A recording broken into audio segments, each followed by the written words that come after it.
ফজরে উঠবেন, উঠে আগে একটু চোখ বন্ধ করে থাকবেন, শুকরিয়া আদায় করবেন, তারপর একটু এক্সারসাইজ করবেন, সকালে একটু হাঁটাহাঁটি করে সূর্যের দিকে তাকাবেন, সারাদিন সহজে বেশি মোবাইল বের করবেন না, দুপুরের পরে একটু দেখতে পারেন, আর কোন সময় কি কাজ করবেন এটা ডায়েরি মেনটেন করে লিখে লিখে করবেন।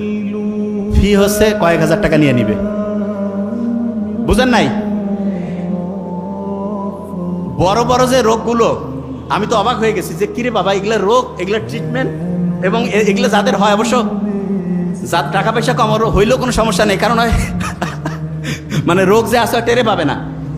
তা ওই বেশিরভাগ জন যারা আছে না, টাকা পয়সা প্রচুর, আমরা তো দেখি ওই যে তোমাদের নোবেল স্যার সারা দুনিয়া থেকে রুগী দেখতেছে আলহামদুলিল্লাহ, এবং ইন্ডিয়ায় মাদ্রাস চেন্নাইতে যে ভালো হচ্ছে না আলহামদুলিল্লাহ, কারণ খুব অথেন্টিক ইমানদারির সাথে রুগী দেখে, সে একটা পয়সা কোনোদিন দুই নাম্বারই করেন, এই জন্য অনেস্ট ডাক্তার, আল্লাহর রহমত আছে আলহামদুলিল্লাহ। এবং সে যেটা করছে আমি দেখছি, হিউজ মানসিক এই প্রবলেমের রুগীগুলো আছে। তা এইটা থেকে কেউ যদি চ্যানেলটি সাবস্ক্রাইব করে আমাদের সঙ্গেই থাকুন।